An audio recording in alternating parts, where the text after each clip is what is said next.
What I'm holding in my hands is a juvenile Torvosaurus tooth. You might be asking yourself, how do you know it's a juvenile Torvosaurus tooth? And well, let's see if my phone will let me focus on that to show you guys how we know. I've done a lot of work at the BYU Museum of Paleontology. We have gotten some detailed time to really look at the tooth of Torvosaurus and the teeth in general. And this tooth has a classic megalosauroid tooth shape. And how I know this is a juvenile Torvosaurus tooth is that when you look at the serrations, which I'm showing you guys right now, you will notice that they're very large. To you guys that are new, this might seem like, oh, this is normal.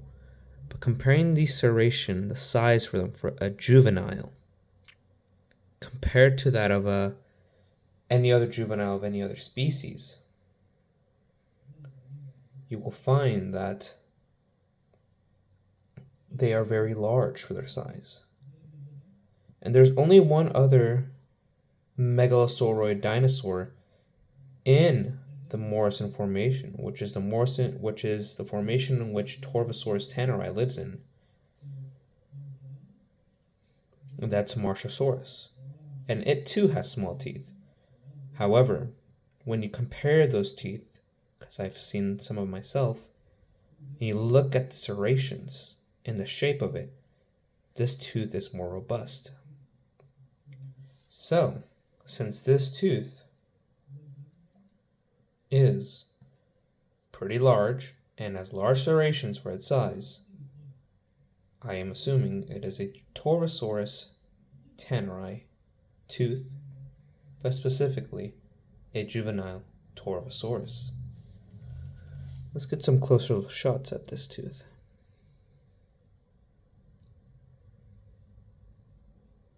You can see some wear and tear on this tooth.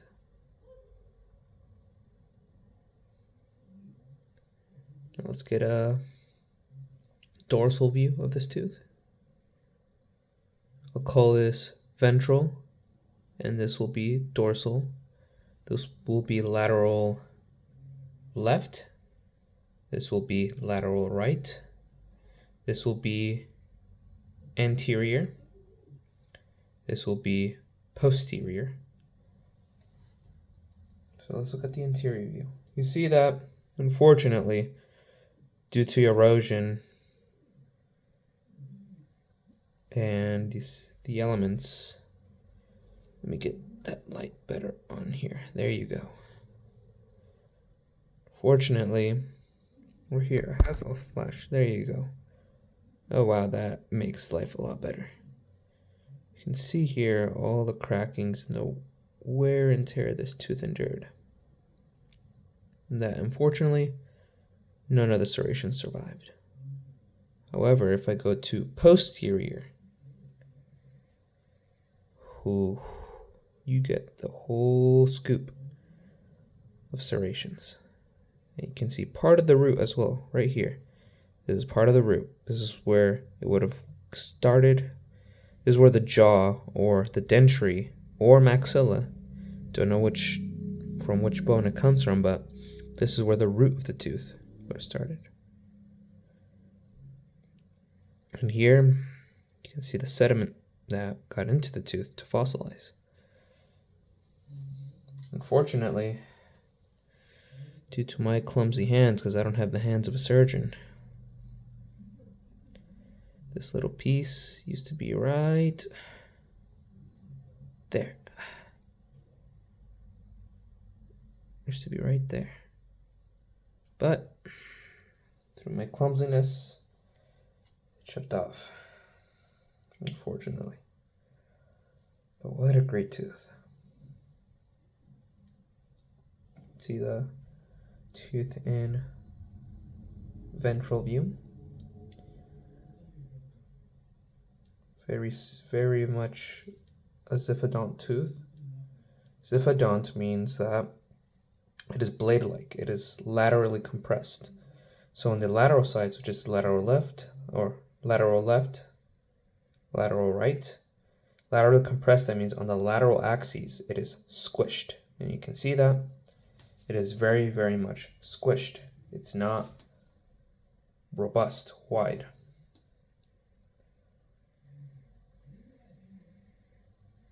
Because this tooth was most likely designed for cutting.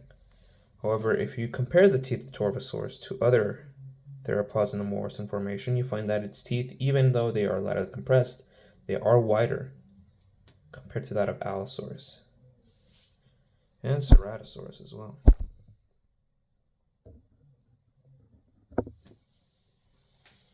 Let's take a view from one of the lateral views. Let's take a view from another side. Beautiful tooth, honestly. Beautiful. Very, very beautiful. This was found in Colorado. Specifically, it was found in give me 1 second.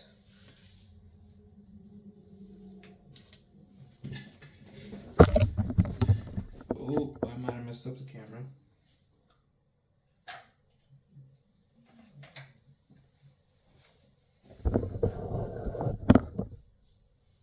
This was found in the Morrison Formation, Carbon Co., Wyoming.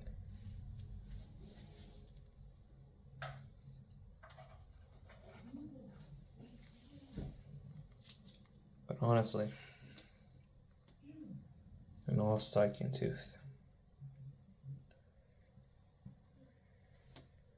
The largest specimen of Torvosaurus, this is a juvenile. One of the largest maxillary teeth we have is at the Cincinnati Museum, but the one I got to more intimately work with was BYU's maxillary tooth. Absolute monster, including the root. The tooth surprisingly preserved its root.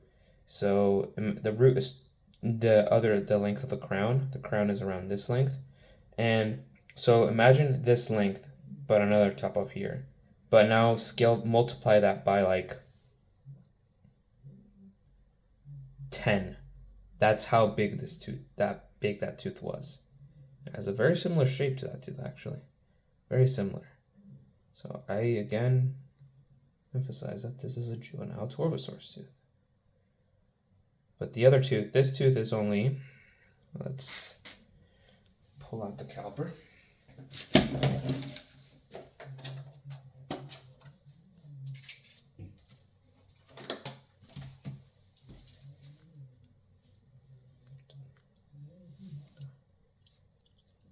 For you Americans out here,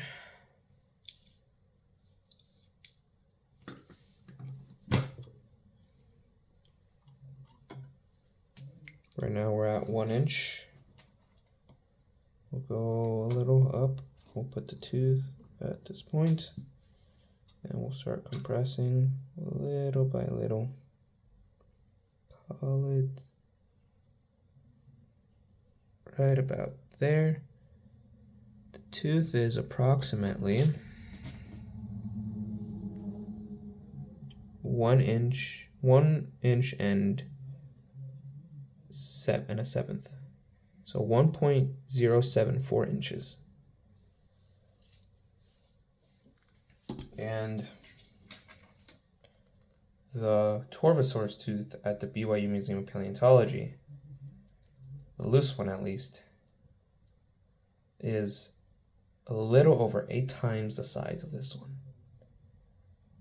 Significantly thicker, significantly larger. Let's get a look at the serrations again.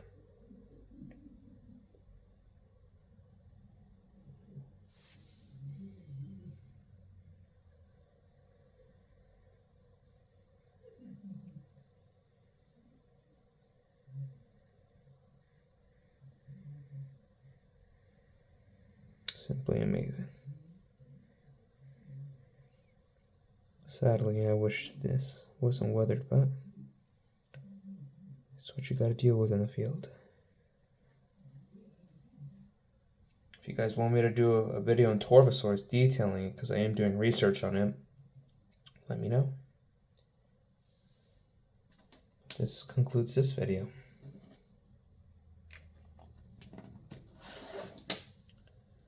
And that was the tooth of a Juvenile Torvosaurus. See y'all next time.